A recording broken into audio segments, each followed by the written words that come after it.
अस्सलाम वालेकुम, welcome back to my channel Huraina than blogs. I hope मेरी यूट्यूब की प्यारी प्यारी फैमिली बिल्कुल ठीक ठाक होगी। अल्हम्दुलिल्लाह मैं भी बिल्कुल ठीक हूँ।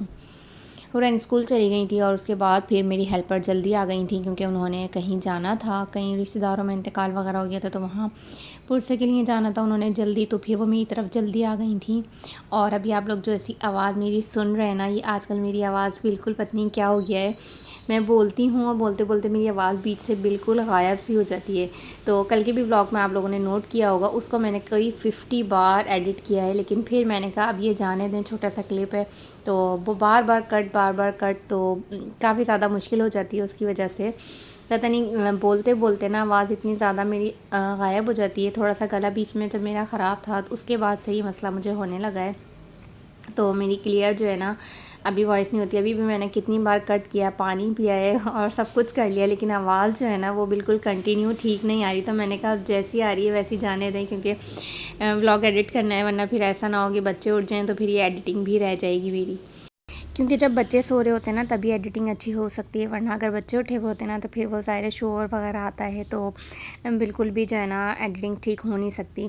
अभी मैंने एक माइक भी ऑर्डर किया हुआ है, इंशाल्लाह अगर वो आता है तो फिर मैं आप लोगों के साथ उसके रिव्यू शेयर करूँगी। अल्लाह करे कि वो ठीक आ जाए, क्योंकि मैंने ऑनलाइन दराज से ऑर्डर किया है और काफ़ी ज़्यादा वो आजकल वायरल था और अभी जो है आज़ादी सेल लगी हुई थी तो इस वजह से मैंने वो ऑर्डर कर दिया था।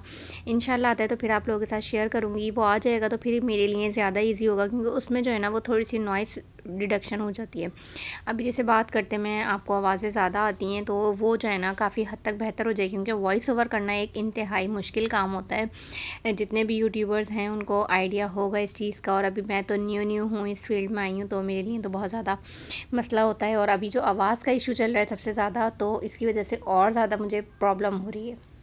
तो नाश्ते की बात तो वहीं कट गई थी, क्योंकि बीच में जो है वो मेरी आवाज़ का टॉपिक छिड़ गया था। तो अभी जो है वो बस पराठे रेडी कर रही हूँ मैं, और साथ में जो है वो रात वाला कीमा है जो हरी मिर्ची कीमा बनाया था, उसके साथ पराठे खाएंगे। पराठे के साथ कीमा काफ़ी अच्छा लगता है। और लेट तो हम वैसे ही हो गए थे तो फिर मैंने साथ में हुरैन का भी बना लिया कि हुरैन के भी थोड़ी देर में स्कूल से आ जाएंगी तो बस मैं फिर गर्म करके दे दूँगी।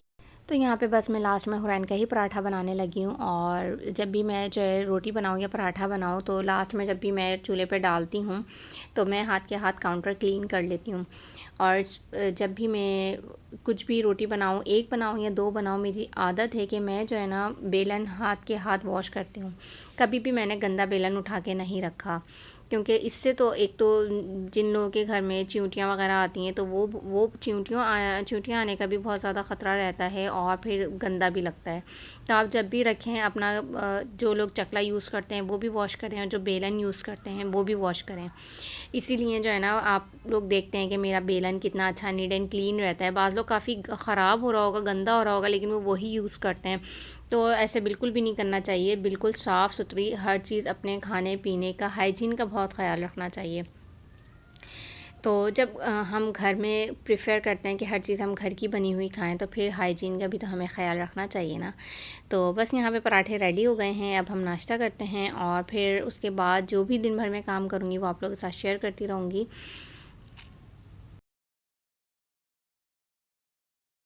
तो हुरैन स्कूल से आ चुकी थी और मैंने हुरैन को फ़्रेश भी करवा दिया, नाश्ता वगैरह करवा दिया है, नाश्ता नहीं सॉरी खाना। और उसके बाद ना मैं जा रही थी अदन को शावर दिलाने, लेकिन उससे पहले मैंने सोचा अदन की मैं हेयर कटिंग कर दूं। तो यहाँ पे जो है मैंने अदन के हेयर कट किए हैं, और आपको पता है कि बच्चे कितनी मुश्किल से कटिंग करवाते हैं। तो मुझसे जैसी भी हो पाई मैंने अदन की जो है वो कटिंग करने की कोशिश की है। यहाँ पे थोड़े से टेढ़े मेढ़े हैं, क्योंकि असल में बच्चे जो छोटे होते हैं ना वो सीधे बैठते भी नहीं हैं। तो इतने भी कट गए ना, ये भी बहुत है, कम से कम इतने बुरे तो नहीं लग रहे जैसे कि पहले थे। काफ़ी ज़्यादा दन के पीछे से भी बढ़ रहे थे, आगे से भी, तो वो मुझे बहुत बुरे लग रहे थे। तो मैंने अपनी तरफ से अच्छी कोशिश की है और इतने बुरे नहीं लग रहे, बेहतर है। और मैं कौन सी एक्सपर्ट हूँ बाल काटने में, तो बस गुजारा है।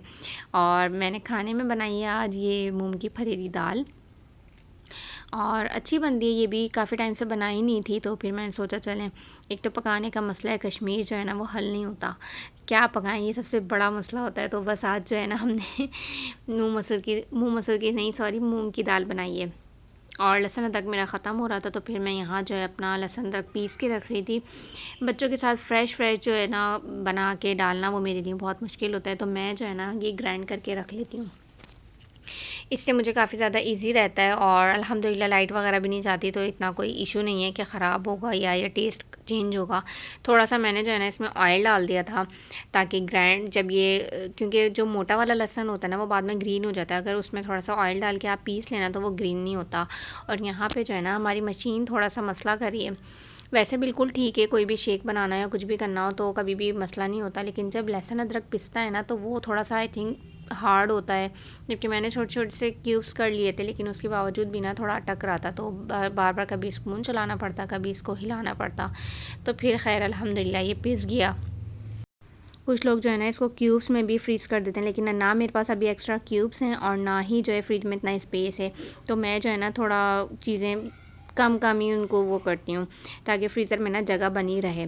तो इंशाल्लाह आगे जाके अगर मैंने क्यूब्स की ट्रे न्यू ली तो फिर मैं जो है उसके अंदर फ्रीज़ करके इस तरह क्यूब्स में भी रख लिया करूँगी, तो उससे खैर इजी भी रहता है। जब भी आपने कोई खाना बनाना है तो आप एक क्यूब निकालें और उसको डाल दें, तो वो ईज़ी रहता है। यहाँ पर हमारी दाल जो है वो रेडी हो गई है और अच्छी बनी थी, काफ़ी खिली खिली है, बिल्कुल भी मुरझाई मुरझाई सी नहीं है, जैसे होती है ना घुट जाती है उस तरह की नहीं है।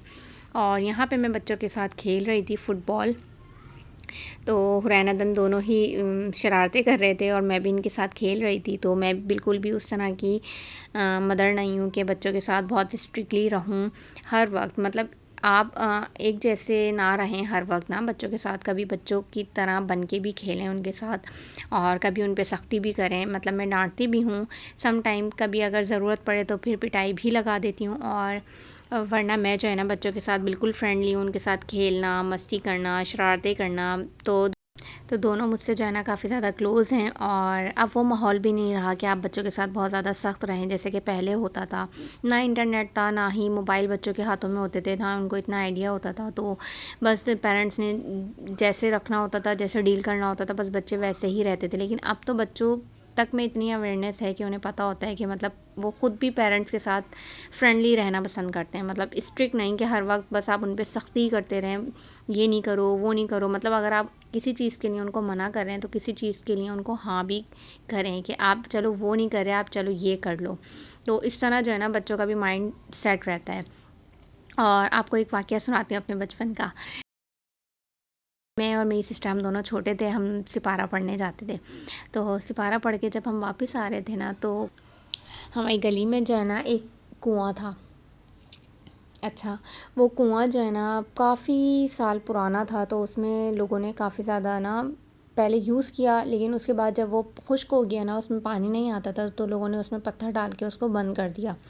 लेकिन वो बंद इतना नहीं हुआ था, मतलब फिर भी थोड़ा गहरा था और उसके अंदर काफ़ी सारे पत्थर थे, बड़े छोटे हर तरह के। तो मैं और मेरी सिस्टर ना उसके राउंड राउंड सिपारा लेके भाग रहे थे।